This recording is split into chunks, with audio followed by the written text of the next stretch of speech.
My name is Ann Klebo. I live at 137 North Edgewood Avenue, Grange. This is written by John Ross regarding flooding.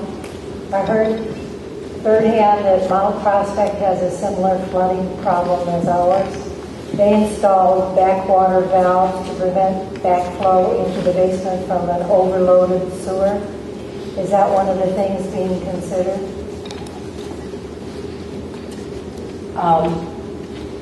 Well, we have restrictors placed in our sewers to reduce the amount of flow into the sewer in a heavy rainfall situation, such that the idea is at least more water on the street and less water that would come up through the basement.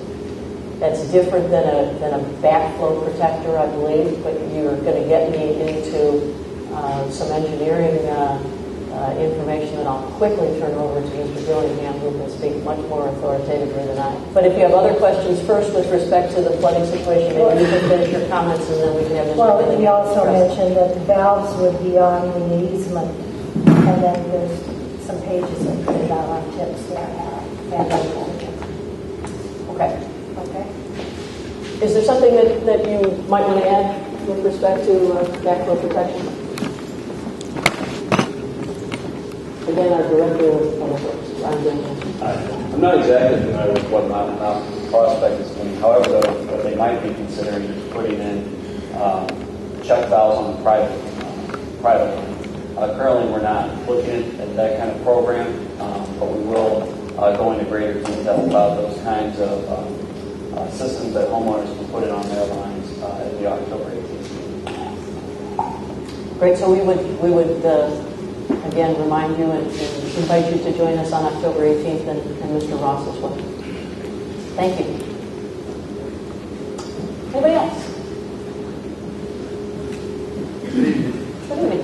My name is Larry Krastowski. I live at 517 South 10th Avenue. I'd like to start out by saying that I think it's a real plus for our town that downtown has been maintained the way it has been last year.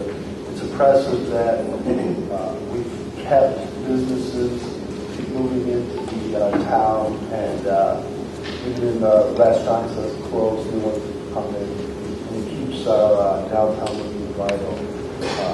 I think it's a real plus. And also, I'd like to thank the Public Works who did come out to my home and ran a camera through our personal sewer line to see what the problem was, where our sewer line hit the street. They didn't have to do something like that. We were very appreciative of that, and that was after the heavy rains. So again, I'd like to thank them personally. There are a couple of issues that I'd like to bring up. The first one concerns the blast that happened at the quarry. I've been following the issue in the papers, and as a homeowner that borders Sedgwick Park, I feel that the quarry has been able to pass over this problem, and they're essentially washing their hands of any responsibility. But the problem is that we as homeowners that are close to the quarry aren't going to know about any potential damage until down the line. I'm specifically talking about structural damage to our foundation. Now, we're not going to see leaks like that until that water comes in and it's cold and those cracks possibly grow, or however the process works. But I feel like we're not going to have the opportunity to go back to them and say, look, this is what your actions may have caused, because they've washed their hands of the problem. And I feel strongly that we need the village to pursue this a little more aggressively. I'm not sure exactly how you would follow through on this, but I feel that there has to be some avenue if there is damage along 10th Avenue, 11th, and 12th, and on East Avenue, that we can at least pursue that in future. And this, the potential damage is just not closed off at this point. And I basically personally feel that they've gotten away with a problem that they've created through this blast, regardless if they want to take responsibility for it right now. So that was my first point. The second one, we'd like to see the 25-mile-an-hour speed limit that currently exists on the Grange Road extended all the way to Plainfield Road. If you travel from 47th Street through 51st Street, the majority of that area is still residential. And it kind of follows that if we want to have a 25-mile-an-hour speed limit from downtown Grange through 47, why not extend it those 2 blocks? And the follow-up to that is that as a father with children who are going to this school, I know eventually they'll be going to Gurry. And so they'll have to cross the Grange Road. And right now, there's nothing set up that really gives a safe crossing through the Grange Road. And I like what you've done on 47th Street with the residential, or with the walking alert, whatever the appropriate description of that area is. And I'd like to see the same thing on the Grange Road along with the 25-mile-an-hour speed limit to make that crossing safe, maybe around 50th or 51st where more children could easily cross over into that area, or even if they were taking their bikes. That would be a nice, safe, convenient way for them to get across that road, other than going down to Plainfield or 47th Street to cross. Finally, the third thing, and I know you're going to talk about this on the 18th, but tonight I'd like to just get a feel as to what proposals or what ideas are being floated around with respect to this side of LaGrange Road, from 47th Street to Plainfield and east to LaGrange Road, in terms of studies and potential changes in the sewers. We know that there are towns that have separated their sewer systems. They have one for the rain and another one for the sewage. Our ideas like that potentially going to be studied. And then finally, in kind of a selfish way, why is it that this part of town was the last one in any of those studies? It seems like there were 12 homes on my block that got water, and it seems like we're kind of a forgotten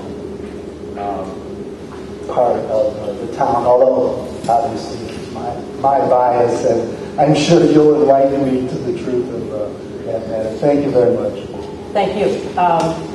Let me give you some brief thoughts and answers, and then if any of our staff members would like to join me, I would invite them to do so. In fact, I'll probably turn the first one over primarily to Bob Lipshin. With respect to the quarry blast, our staff, Mr. Lipshin himself, reached out to each of the quarries immediately upon not only receiving the telephone call, but feeling the blast at the village hall. Each one of the members of our staff who was in the village hall went kind of running to the door to find out what was going on as well. There was an immediate contact and subsequent contacts made with Hanson Material Services. And in fact, there have already been at least one meeting with that quarry to talk about what happened and to participate in at least updated communications from that quarry with respect to Hanson's continuing investigation as to exactly what happened. They were very cooperative in that meeting, and again, Bob, I should just turn this over to you. They agreed to do an engineering study and involve many of their experts in finding out exactly what happened. They were blasting in an area in the southernmost area of the quarry at a less deep, is that the right way to say it, at a more shallow, I think is more appropriate, more shallow level. And we're doing some investigation with their own consultants as to exactly what happened and agreed to report back to us. So now that I've given that somewhat awkward summary, Bob, can you do a better job for me in sharing with Mr. Piskowski and Chris? I don't think I need to do a better job because I think it was an outstanding summary.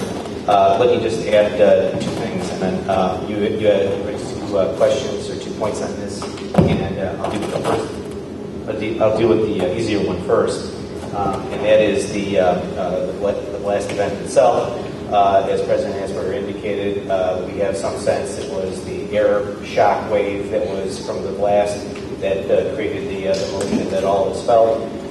And we've asked for additional information from the quarries on that, and we'll be sharing that with our Environmental Quality Control Commission for their review, comment, and input as to whether that's a reasonable engineering, scientific basis for explaining that event, and then what means and methods will be used to prevent this from happening again in the future.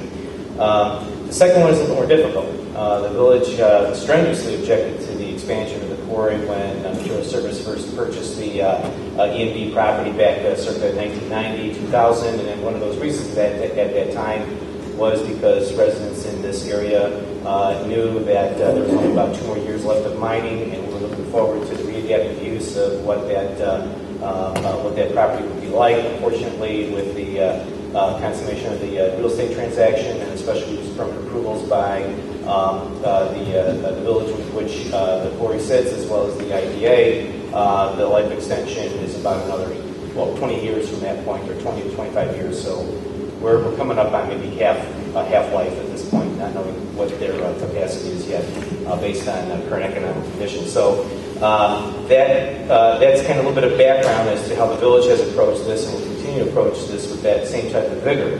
But as it relates to structural damage, as they reported at those meetings and with our legislative representatives that were with us at that time, it's going to be very, very difficult to prove what those damages are, even let alone 10 years from now, even now. And so if you have a claim, you need to file it quickly, and then pursue your homeowner's insurance and the like, and go that route. It's really, we're not in a position, we're not equipped to be able to make those kind of determinations. And as far as anything in the future, it's just going to be too difficult for us to draw a nexus between the two. Even though intuitively we might have a sense, it's just going to be too difficult. There's a quarry council and a quarry council hotline to report damage, concerns, complaints. I don't have that number off the top of my head. 1-800-WE-HEAR-YOU. 1-800-WE-HEAR-YOU. And if anybody would like to translate that, they can call the Village Hall tomorrow, and I'm sure Ellie could give you the exact number. We hear, and then the letter U.